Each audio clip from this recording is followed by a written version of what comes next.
It is 2021. If you're still using a to-do list, it is time to ditch the list and embrace your calendar. In this video, I have 5 tips to manage your time like a pro using your calendar. So let's get started.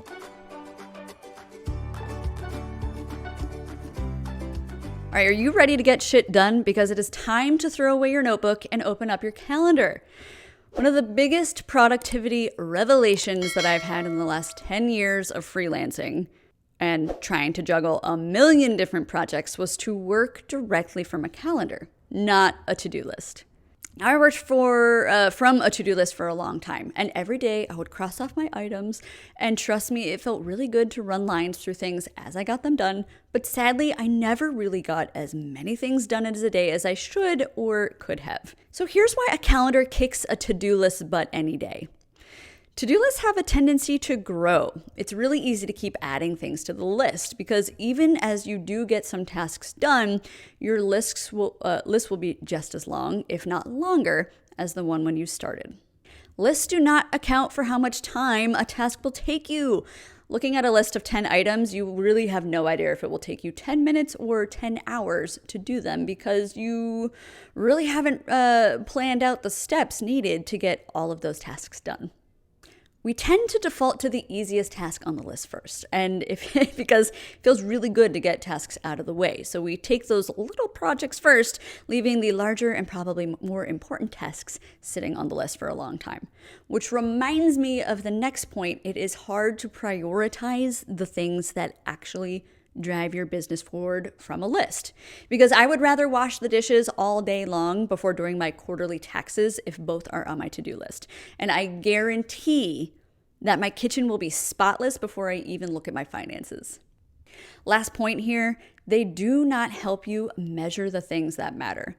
I can write 100 different things on my list that I think are important to my business, but the truth is scheduling my social media, while nice to have, isn't going to be the thing that ultimately pays my freelance bills or drives business to me. So if you need to write all these things down, if you need to get a list out of your head, then and get that dopamine hit, then by all means go ahead and do it. But once they're down on a list, I actually want you to start plugging them into your calendar to give you an actual idea of how much time you have to actually do all the things you want to do. And if you're anything like me, you probably fall into something called a dreamer category of psychology. And that means dreamers are the ones who have poor ability to predict how long something will actually take. Generally, if you've felt like you've had all your work snowball into a late Friday afternoon because you have poor time management, you're a dreamer. So here are the 5 steps I want you to take so that we're going to move away from your to-dos and embrace the calendar. Number 1, I want you to add buffer time.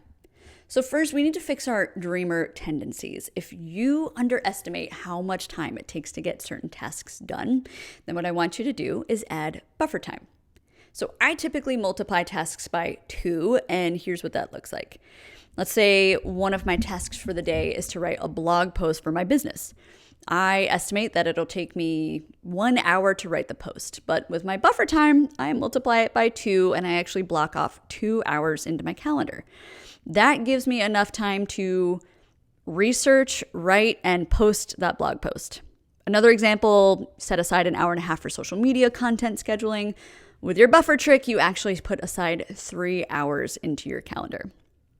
Now, buffer time is great and an invaluable tip, quite frankly, because it helps you schedule your entire day without running the risks of constantly running behind. And trust me, it is way more stressful to schedule a minimal amount of time to do a task and then pack your day back to back to back to back with tasks, only to realize that your calendar is so out of whack because you couldn't get all that work done in that little itty bit of time, so that you just abandon the whole thing. Now, second to that buffer tip is when you've actually finished, I want you to assess whether you needed that full buffer time or not. And then adjust your calendar accordingly so that it actually reflects the time it took you to do the task. Maybe it took you only 2 hours. So I want you to copy and paste that 2-hour block for social media scheduling. And the next time you put social media stuff on the calendar, I want you to just copy and paste Put 2 hours for next week on the calendar, and then you're good to go because you actually have a better idea for how long social media scheduling will take you. Tip number 2, I want you to color code your calendar. I'm going to give you a clear idea of the kind of things that you're going to be doing in a day. It can be really helpful to color code different type of work. By color coding, you get a clear, concise 10,000 zoom out foot view of all the work that you're expected to get done. So for instance, some of the work I have on my calendar is client related. So that's one color, but other to-dos are fitness related because girl got to get a workout in. Others are errands. In fact, we tend to forget that we are functioning people who don't work 24/7. So if you have things that you must get done during the day, like a 2-mile run, then schedule it on the calendar too and color code it. Tip number 3, I want you to bundle similar tasks. This is also called time blocking. So if you know you have a bunch of tasks that are related, let's say admin, could be social media posts, emails, sending out invoices, it feels like the same sort of mindset and tool set for all of these things, then I want you to block those tasks together. Now you can also block schedule client work in the same manner, which is how I do it. So this is where you dedicate the first few hours in your morning to client A, then to client B, you schedule an early afternoon block of time, and for client C, it's after lunch, so on and so forth.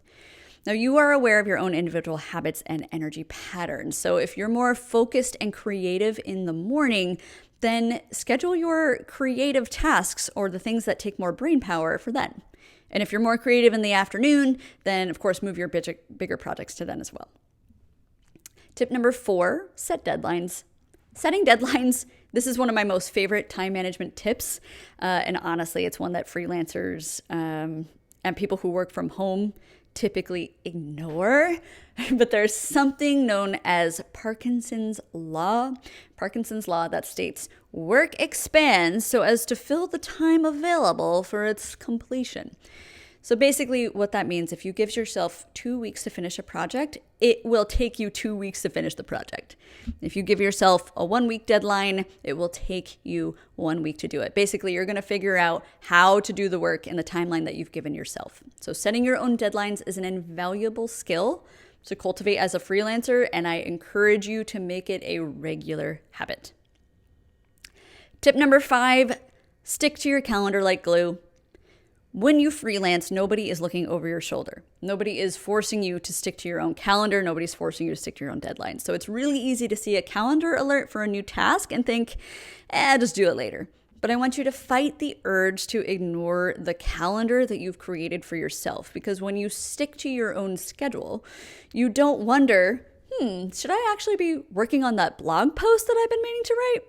No, you shouldn't, because you put it on your calendar for Thursday. It's scheduled. You will do the thing that you're doing now. I want you to remember, though, professionals stick to the schedule.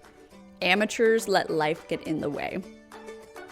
Now, if you're interested in a more in-depth, aka hand-holding course to help you break this concept down even further, do check out my time management and time blocking course up on Udemy. I'll drop a link to that into the description. Happy scheduling, my friends. I hope this video was helpful. Do you guys work from a calendar already? Have you ditched the to-do list? What works for you? What doesn't? I want to hear about it. Leave me a comment, and I can't wait to hear from you.